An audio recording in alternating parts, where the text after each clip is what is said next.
My name is Doug Holdreed, and this PowerPoint is designed to accompany Chapter 2 of Exploring Art, a Global Thematic Approach. In this chapter we'll explore the formal elements, the elements of design and the principles of design. We'll also take a look at some of the materials that are used by artists. These materials are referred to as art media.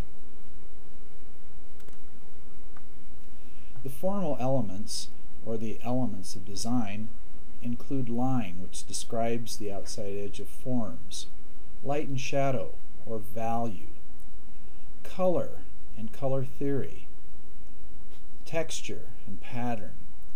In two-dimensional art we talk about shape, and in three-dimensional art we talk about volume.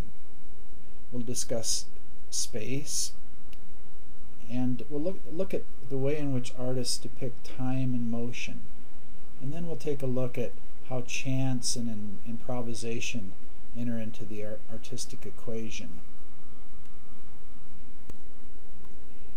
A line can be an actual line that describes the outside edge of a form or a contour line, or it can be an implied line. It may not actually be there, but we sense it and we feel it. In this piece we have lines that radiate out from a central point in the composition.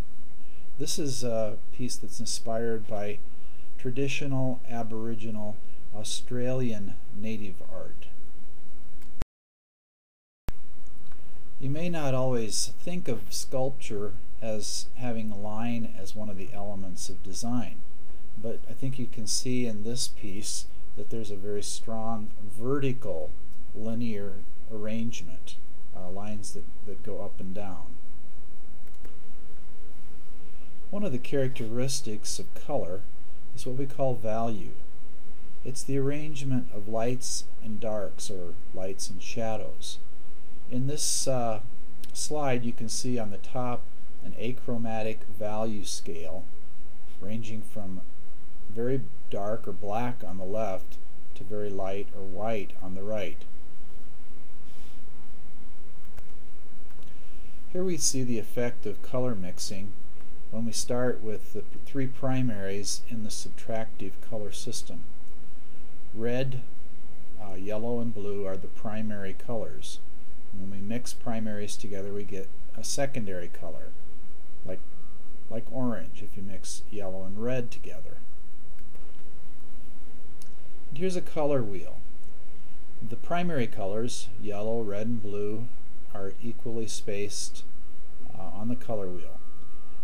In between them are the secondary colors, orange, violet, and green. And then in between the primaries and the secondaries are what we call the tertiary colors. The way in which we experience colors is called perception. Perception is something that happens in our brains as we interpret what our senses tell us. Here you can see how the same orange appears in different environments, in different surroundings.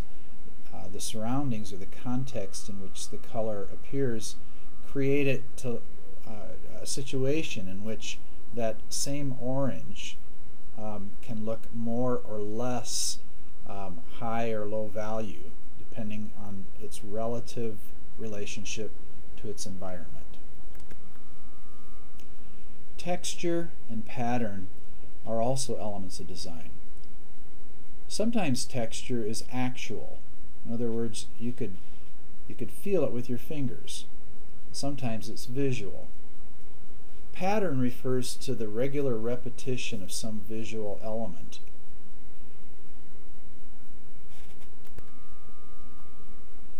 Shape refers to two-dimensional art, and volume is what we find in three-dimensional works of art. This is a three-dimensional work of art because we can measure its width and its height, which are the two dimensions that we would also be able to measure in a painting or some flat artwork, but we can also measure its depth.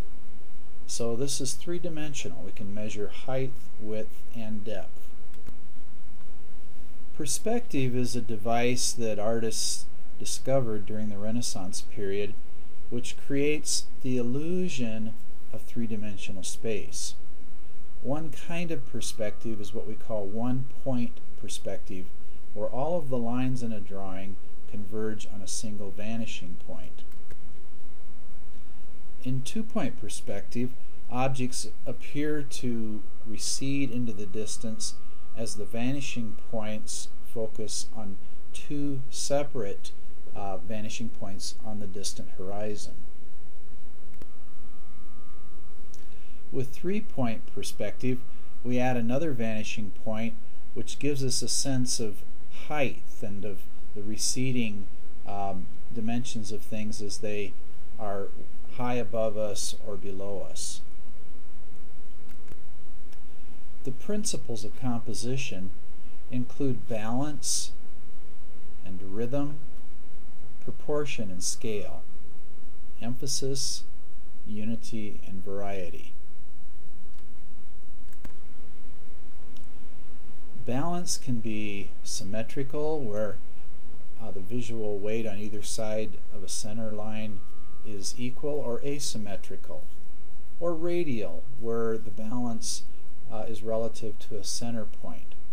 Take a look in your book at Marisol's The Family and see what kind of balance you think is used in that particular piece. Rhythm refers to the regular repetition of the elements in a composition. And again, it can be regular, measured, or it can be alternating or eccentric. Take a look at the rhythm that's used in the Dogon primordial couple from Mali in your book, and see if you can figure out what kind of rhythm is used in that piece. Rhythm depends upon the repetition of visual elements. So in this piece, I think it's very easy to recognize the rhythm, the repetition of visual elements, of form, of texture, and so forth.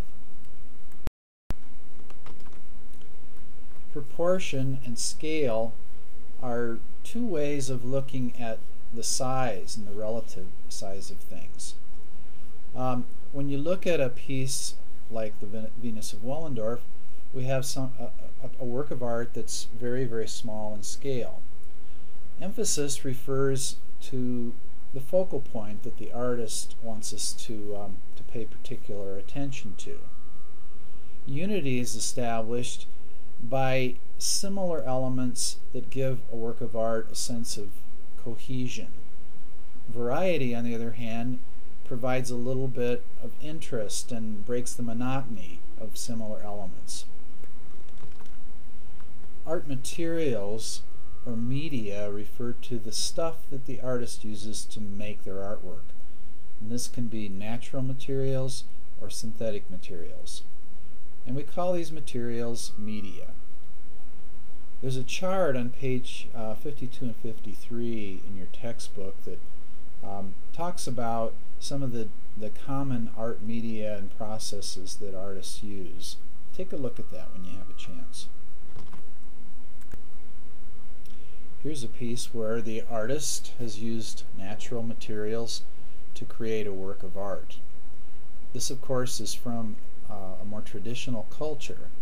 A lot of modern art uses synthetic materials. Every discipline has its own vocabulary. Whether it be science or agriculture, whatever you want to talk about, you have to have the language to talk about it. In the world of art, a lot of the vocabulary centers around the elements and principles of design that we've looked at in this chapter, as well as the various media, the materials that artists use to do their creative work.